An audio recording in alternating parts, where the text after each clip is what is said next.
Hello and welcome to Sound Financial Bites. I'm so glad that all of you could join us today. Today we have a very, very special guest. This guest is a friend of mine for many years and someone who was a client of our firm. And he was a client of our firm who acquired disability insurance as a part of a really well thought out plan for what he wanted for himself, for his family, and for his future. And what you're going to learn is that an event that happened about 2.5 years ago forever changed his life, putting him in the position where he actually had to use the disability insurance. And because of how intensely personal this podcast is going to be, he's going to remain anonymous for all of you. And we're going to leave a few details vague because I think after you hear this story, you're going to understand why he might not want to get emails or phone calls or connections on LinkedIn or Twitter or Facebook from this conversation today. And what I'd ask all of you is to just kind of listen and really think about how much life can change when the unthinkable happens. Jason, I'm so glad you're with us today and willing to share this story. Thanks for having me, Paul. So about 2.5, 3 years ago, you had a former employee of yours that had a bad run of luck in life, is how you shared it with me. Could you just share with us a little bit about, what had transpired for that person and how you were engaging them and really working to help them get back on their feet? Yeah, it just seems like he kind of had a run of bad luck. He had started a business, things were going good, and then just a few things happened. The road that was in front of his business got put under construction, a major construction, for like 6 months to 8 months, completely cut off all of his walk-in business, and he couldn't pay his rent. They ended up, closing his location. He ended up getting in a car accident and was injured, wasn't able to drive. So he was, because we were friends, he was calling me and I was helping him get to his doctor's appointments and helped him get to his lawyer one day, just trying to help out where I could. Well, and he worked for you previously in a really large jewelry store that you ran. To give people a sense of just how big that jewelry store was and your role as the manager of it, how much in like revenue would it do a year? I'm not sure what metric you use in jewelry stores for their size. Somewhere between 8 to 10 million, each year. Yeah. So, and in the chain, one of the biggest in the country for that chain. Yes.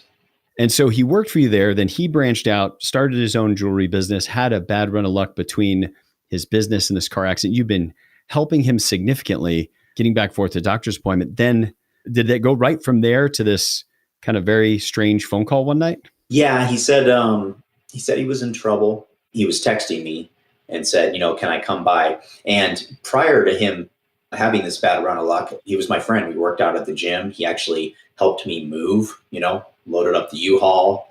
Had met your family. Yeah. I mean, my kids know him as uncle. It's a pretty good friend to help you move because no one really wants to do that. So I get this text message that says it's really important and he needs to talk to me. He lived 5 minutes from my store.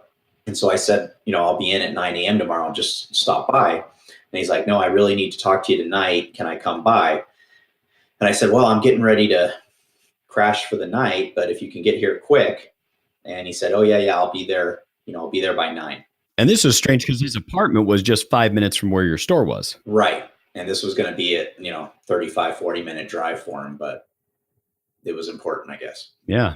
So he said, I'm going to be right over. And he got there. Yeah. So actually he said he'd be there by 9, 10 o'clock. I texted him. I said, hey, I'll see you tomorrow. I'm going to bed. He goes, no, I'm 5 minutes away. Meet me outside, which was kind of odd, but I didn't think much of it at the time. So I actually went out on my front porch and was waiting for him. And then I saw a car kind of pull up real slow and kind of drive by. And then my phone rang.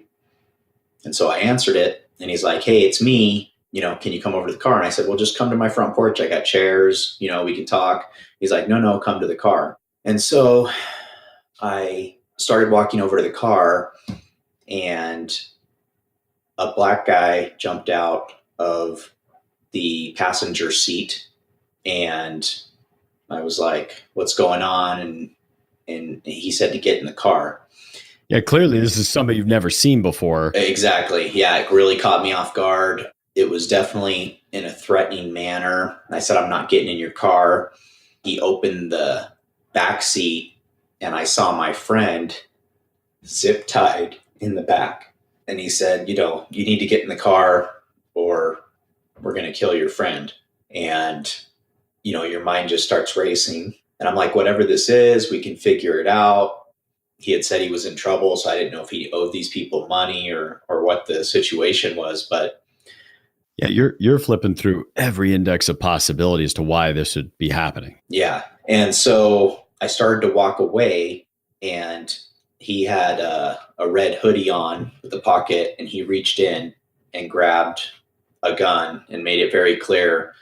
He said, I'll shoot you on the sidewalk right here if you don't get in the car. And I was trying everything not to get in that car, but he was in between me and my house. They obviously had him in the back seat. There were really no good choices. So I tried to get into the car and leave my leg out. So I sat down to get in the car, and then just everything went crazy. He slammed the door on my leg. I had to lift it up into the car. Then he closed the car door. He jumped in the seat in front of me. So you're back passenger seat right now at the curb. Yeah. And I'm like, what do you guys want? What do you need? We can work this out. Everybody started yelling. The driver was yelling at him. He was yelling at Brian. They're like, you're going to take us to your store and you're going to let us in. And then all of a sudden I had my phone in my pocket. He reached back and grabbed my phone and then grabbed my wrist. I started fighting. The driver jumped in and grabbed my other arm. They ended up getting me zip tied in the back seat. And then the driver took off. So you've got both hands zip tied in front of you at this point? Yeah. I don't know what's going on. The guy sitting in front of me starts yelling at Brian, calling him a liar, starts hitting him with a little bat. And so I know things are going really bad, really quick. And they speed away from my house. Then he said something. And I said, I don't have the keys to the store. I can't let you in. I actually had them in my pocket, but I said, there's no way I can let you in. I'm really sorry. And unbeknownst to me, they turned around and started heading back to my house. I didn't know that. At that point, I had really started to panic. I was trying to get the door open, but they had the child safety thing on where it won't open. I actually got the window to start rolling down, and I was screaming, help, help, let me out, call the police. And they started yelling at each other. He got the window rolled back up from the front. How much time has passed by now, do you think? It's kind of a blur, but maybe 5 or 10 minutes. And it may not have been that long. But then the driver yelled at him, did you pat him down? Did you pat him down? And he turns around and starts reaching to grab me. And he's like, do you have any weapons? Do you have anything on you? And I said, yeah, stop. I have a knife. And so I said, I'll get it for you. Just please stop. Because he was grabbing at me. So I reached down and grabbed my pocket knife out of my pocket and held it up. He took it from me. And then they were yelling back and forth and kind of, I think, were a little more at ease and didn't think I was a threat. And I have my concealed carry. No one, not even my friend, knows that I carry. I don't let people know. I don't tell people about it. Other than my family, almost no one knows I do. So somehow, just a blessing, I was able to rip my hand out of the zip ties and grab my gun. Now, how far are you from your house at this point? I don't know. I actually still think I'm on the way to the store. I didn't know they had turned around. So I pull my gun and I shoot the driver. When that happened, his foot went right to the gas. And it was maybe about 30 seconds later, we hit a curb and a car and smashed into a house, probably 55, 60 miles an hour. I didn't have my seatbelt on. I was in the back seat. I was thrown into the front. Luckily, the passenger was also thrown up onto the dashboard. And at the angle I was at, I was able to shoot him as well. So after the accident, you managed to hit a house at that speed. You held on to your firearm through that. Yeah. Shot the passenger. That's this guy who slammed the leg on Yeah. The door on your leg, all that. Yep. So I actually emptied my gun into him, tried to get out my door again, just couldn't get out. The engine's revving as loud as it can rev. The engine actually catches on fire. I finally looked to my left at Brian, and he had gotten his door open. He was still zip tied, and he was kind of leaning, and I just turned and kicked him as hard as I could. I didn't realize his seatbelt was on. So he got kind of caught up on the seatbelt. I climbed over him and got out of the car. There were rocks flying because the tires were still spinning. And I looked up and I was in shock because I actually saw my house. So we hit the guy's house across the street from me. That's how I knew they were going back for the keys. So I ran into my house.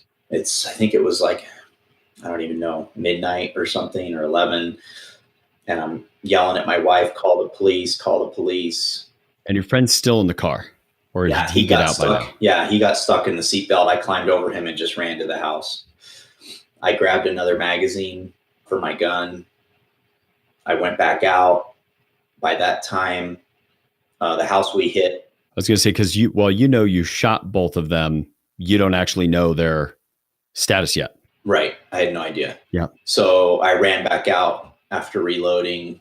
The house that we hit, he was a retired policeman, and he had taken Brian and sat him on the curb, and he was yelling at him. I kind of did the same thing. I ran up and pointed my gun at him. And why did you bring them to my house? He said it wasn't him. He was kidnapped. He said they had his phone. They were the ones that were texting me, which reminded me of them. So I went back to the car, looked, driver's side, passenger side. It was in flames. Another neighbor was grabbing a hose to try and put it out. Didn't look like either of the doors had opened up. That's when the police and the fire trucks started pulling up. Got it. And so the police, I'm assume, set you aside, set this friend of yours aside, and start asking a lot of questions. Yeah, they took us both back to the station. They interviewed him first for hours. I just sat in the lobby for like 5 hours before they even asked me any questions. And I think they started talking to me around 6 or 7 a.m. During that 5 hours, what's going through your mind? I was really worried about my family. I didn't know if these guys had friends. I didn't know what was going on at home. They kind of took me and put me in a car as soon as they got there. So I didn't even get to talk to my wife or tell her what was going on. You know, she called the police, but she didn't know what was going on. Got it. So they take you in about 6 a.m. You know, they basically asked me what happened. They asked me how well I knew Brian. I told them I'd known him for years. He used to work for me. They said that his story was really strange and didn't make a lot of sense. They thought that he might be involved, which was just a shock to me. I didn't believe it. I told him, you know, I didn't believe it. I told him he was zip tied. I watched him get hit with a bat. You know, he was a victim, you know, just like me. And then around 9 a.m., they were done questioning and they took me home. What was it like kind of after all of that, walking back in the house, reconnecting with your family, your wife, your kids? It was, honestly, it was like a blur. No one really knew what to say. We all just kind of sat there in silence. And I don't know, I was kind of in a fog for the next couple months, actually. I tried to go back to work, and my company did a mandatory EAP where they said I had to go to counseling before I could come back. I had to do 3 sessions with a counselor. I remember going to talk to her, and I said, hey, you know, I know we got to do 3 sessions. Can we do like a Monday, Wednesday, Friday so I can get back to work? And at this time, what, if anything, so you're thinking about going back to work, have you learned anything about your friend yet? Yeah, they did end up arresting him. He ended up, like, basically, I guess, planning the whole thing with these guys, and he was involved, which I was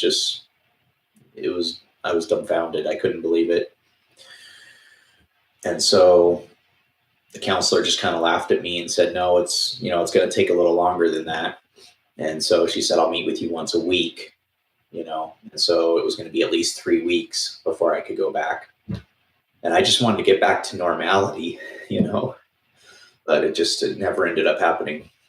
And through the conversation with that counselor, you ended up in a situation where, and not meaning to put words in your mouth, but my understanding of it is that you were permanently disabled by this because your work that you were in was running and managing these successful jewelry stores.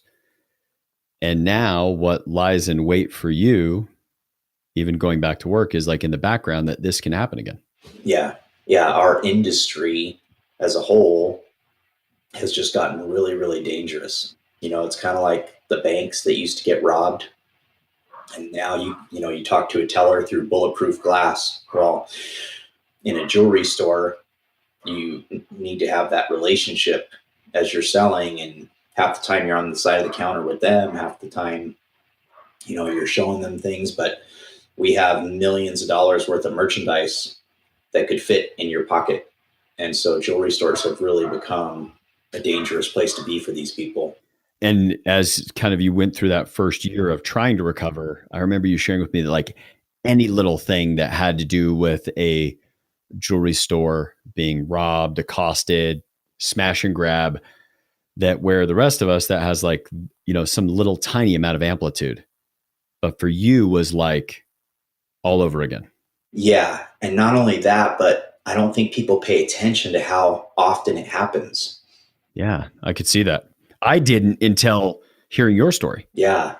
I mean, I got some calls from people in the industry, and I remember a rep from a really high-end watch brand called me. I've known him for 15 years, and he just wanted to know how I was doing. And I appreciated the call. And then he told me, he said, yeah, he goes, with our particular watch brand, we've had a robbery in the United States every single day this year. Every single day. Somebody who carries those watches, and having heard that story off air, that is a watch brand everybody listening to this podcast would know the name of. Yeah. And, I think, this happened 4 months into the year, and he's like, yep, every single day we've had a robbery in the United States, and they have a special task force with the FBI. And I mean, I was in the industry and I didn't realize how bad it had gotten. Yeah. Well, you kind of operate with blinders on. So you went out on disability claim. How long into attempting to go back to work did you go on claim? My company put me on paid leave as I was seeing this counselor. And when I went to see her, I was complaining about some physical pain that I was in. This was probably about 3 months after the fact. And she said, well, haven't you been to the doctor to look at, your shoulder and your knee and everything? And I said, gosh, I thought I was bruised up because of the car accident. I thought I'd get better, but I'm not really getting better. And so she said, you need to go get this checked out. And so when I went to the hospital, I explained what happened. And they said, well, it happened while you were working, so it's work comp. And I said, okay. And so I filled out the paperwork and everything. The next day, I got a call from the jewelry company that I worked for and said, you filed a work comp claim. And I said, yeah, I'm injured and I've been in pain. And they said, well, you can't have it both ways. You can't be on paid leave and work comp. And I said, okay. So long story short, they ended up terminating me after I filed the work comp claim. Wow. So how many years working there? 19. And in terms of how you excelled versus your peers, where did you rank? I was, one of maybe the top 5 managers in the company. Yeah. And so when they terminated your employment there, is that when the disability insurance claim started, or did it start before that? It was a few months before I even thought about it, to be honest with you, because I thought of disability as falling off a ladder and hurting your back. Yeah. I remember you telling me when you got it that you're like, well, yeah, I guess if I fall off my ladder hanging Christmas lights, I'm going to have you to thank that I have this. Yeah. And that was it. Yeah. So I didn't really think about it. But then we got into this, I lost my job and they stopped paying, and then work comp. And then I think it might have even been my counselor that asked about, the disability. And I said, I think I have a policy. And so I called, and sure enough, I think there was like a 90-day wait or something. And then they started paying. And did your group, so when we had originally, for our audience, when we'd originally designed this for you and your family, it was meant to pick up where the group left off. Like the group coverage didn't cover bonus. If I remember right, they paid for it, so it was taxable. So we were just trying to pick up the gap. Did the group insurance pay? No. In fact, they told me my private policy was an offset, just like work comp. And so I never got a check from them for over a year. And only after a year did I get contacted by them, and they said, "Oh, we made a mistake. Your private policy was not an offset. So I think we owe you, a little bit of money." So I did get a small check from them later. But had I not had that private policy, I'd have been bankrupt. And I think that that's something that you shared with me before we started recording, is that, so you've got an attorney that's helping you, like a lot of people do, will hire an attorney to help with like the workman's comp type claim. Could you share a little bit about what your attorney mentioned about even that process in you versus a lot of other people? Yeah, he explained to me and he told me how this was going to go from the very beginning. And he said it's a number game with these work comp cases, they're insurance companies. And he said it's all numbers. He said they decline everything. And every time they decline something, 50% of people give up because they have to get back to work. They have to have money coming in, even if they have to go get a new job. So I saw this firsthand with, first my right knee and then my right shoulder. Every time we tried to get something fixed, they would deny the claim. And we'd have to go to court. And then there was a 30-day waiting period. And they literally drew this out for 2 years. And they denied every single thing we asked for 2 years. And what he said is, think about if you didn't have your private policy, where would you be financially? And with my policy, because it's not your full pay, I barely was able to squeak by maintaining, all of my properties, my assets. I didn't end up losing anything. I did rack up some credit card debt because, again, it wasn't my entire income replaced.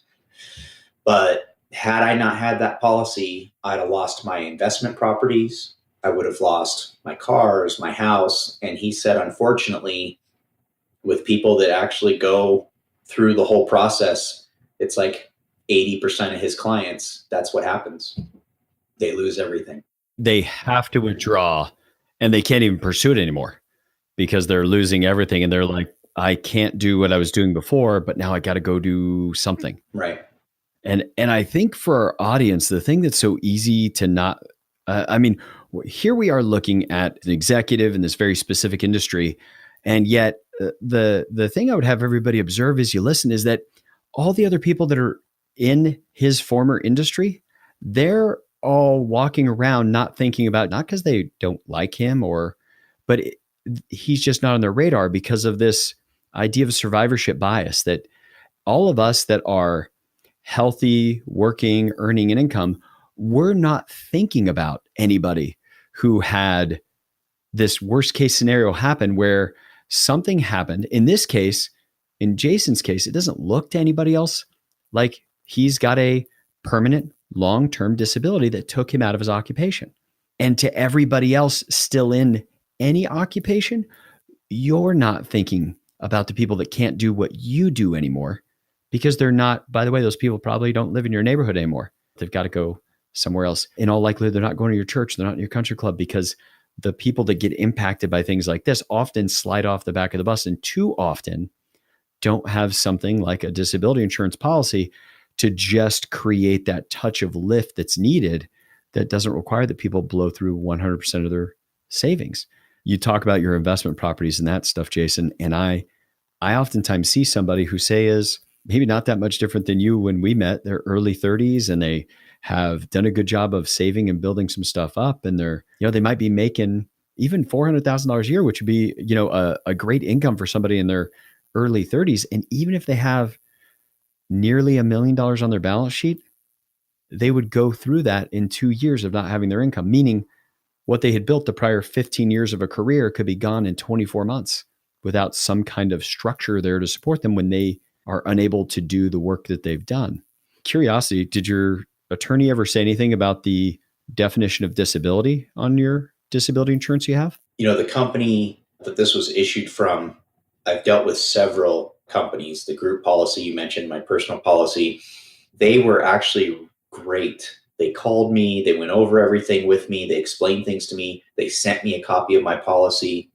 I let my attorney look at it, and he was really surprised by it. Hadn't seen a policy quite like it. And so, I believe things happen for a reason. I believe that I'm just blessed to have met you all those years ago, and that you were able to have the foresight to, kind of build my castle and build in these protections that I didn't even think I needed.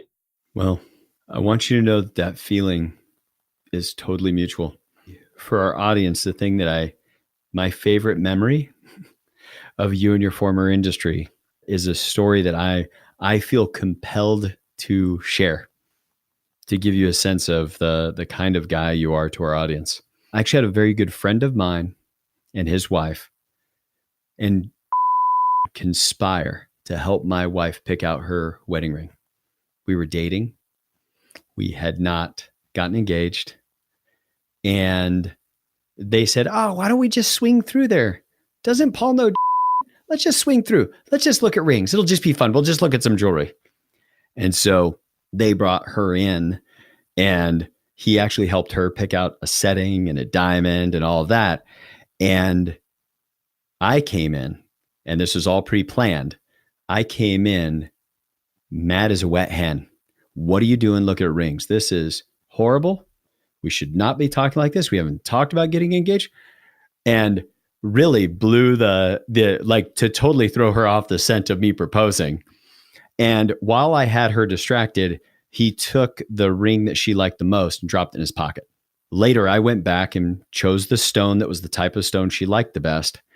And then at a birthday party for my wife, just like 6 weeks later, that we held at Roy's, just maybe a couple miles from the store. And we went in there, and a beautiful party. And she didn't expect I'd gotten people in from out of town. Everything else, like 60 people there in a back room where she didn't know. She just thought we were going to dinner way too early, which was kind of like me. She calls me the youngest fuddy-duddy ever.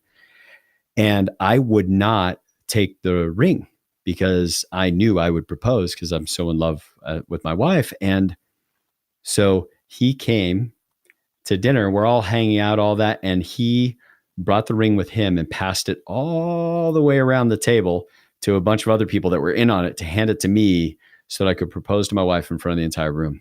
And that's forever a part of our memory. That would not be there if it weren't for you really helping conceive of and definitely perfect execution of that plan. So the feeling is mutual. And I think for our listeners, what I hope they're able to take away is, number one, I hope everybody could be just as grateful to you for sharing this story as I am. Over the years in doing what I do, I've had a chance to meet a lot of people who say, not me, never me, that'll never happen. Or if that happens, I'll just, and it's some version of muscling through. But we can't even imagine all the things that could, especially people that are in that top 1% income range, all the things that can knock you off from being able to do what you do. And you not only had that happen, but had it happen in the storm of these horribly tragic events. But the kind of disability that puts somebody in a wheelchair, that's the one we relate to, maybe because they handicap parking stickers, that's just not the case most of the time. And because you, and you deserve as much credit as I do because you executed. You took it seriously and protected you and your family, but because you had that own occupation definition. And I think that's the thing I'd want our audience to take away more than anything else is, one, your group plan probably isn't what you think it is. And you really need to inquire about it. We ask our clients to really dig in and find out how their group coverage works. But then also, if you're going to get individual coverage, contract matters. I believe the reason that company was so good to you upon claim was largely because they know they're locked in to making that claim payment. So it's very difficult for them to fight it because it said, you are disabled if you cannot do the major and substantial duties of your occupation at the time of disability. And that's certainly the case for you. And so they fulfilled and stepped up to the plate and did what the contract said they would. Yeah. And by the way, if the contract had said that they only had to do that for 5 years, that's all they would do. Right. They couldn't pay in year 6 because they'd have to do it for everybody. Anything else I know you had mentioned when I mentioned, hey, would you share this story with anybody else? And you said if it helped one person make a decision that they otherwise wouldn't make to protect them and their family, I would do it 100 times. But is there anything else you want to make sure our audience is left with today? It's kind of what you had mentioned before is we don't anticipate anything going wrong. We don't think we're going to fall off that ladder. We're super careful. I've been doing what I did for 19 years and I had little things happen, but nothing to this extent. And even with this happening, I didn't think that I was going to lose the career that I loved. I really enjoyed what I did. I love the people I work with. If I could go back, I would, but I can't. And now I look at the rest of my life and what am I going to do the rest of my life? And you have to completely start over. And so I hope people make a plan with their financial advisor, kind of like I did with you, and really think about the worst case scenario because you hope it doesn't happen, but it definitely can. Yeah, we have to plan for the things that are unplannable, the things that take us out. We have to pay attention to the things that if we don't pay attention to them, to those things, they're going to hurt us. So I'm so thankful for you in my life and thankful for you being willing to share this story with our audience. And I know I'm going to get countless notes from our audience that are going to be asking me to share that with you, that this was impactful to them. And for our audience, I didn't know, because the insurance companies aren't even allowed to communicate what's going on. I didn't actually know most of this had happened until about a year into all of the story you just heard today. I'm sorry I didn't know and couldn't be there for you through all of that. I'm just so thankful that the work that you were diligent enough to make sure that you executed on, that through all kinds of things, the financial crisis, real estate pullbacks, all that stuff, you kept that coverage in force as a priority. Many people could have let that go and you didn't. And for all of that, I want to acknowledge you as well. So thank you so much for being here, Jason. Thanks, Paul. And for all of you listening, what we hope is that this has really given you a chance to reflect on maybe on just what's important to you in life. That the things that you think about that are just, we take for granted, we don't put any thought to, those are the parts of life that just work out, that the worst case scenario can happen. And sometimes it happens in a brutal and even gruesome way. And I think that's the most important part about Jason's story is that maybe it'll get your attention. If you're wondering, or you've been delayed, or you're like, I'll get around to reviewing that stuff when I can. If you're not a client of our firm, that is okay. You're welcome to reach out to us. It's certainly in the podcast notes at the close of the show, you learn how to reach out to us, but go to your advisor if you need to, if it's not us. While we work with clients all over the country, there may be somebody you already have a relationship with now that you can engage. Have them listen to this so that they find out some of the important parts of the contract that you would need to have, like reviewing the group coverage, making sure you have own occupation. And the greater amount of education and expertise that go into your role and the higher your income, the more important all of those things are. But more than anything else, we hope this has been a contribution to you being able to design and build a good life.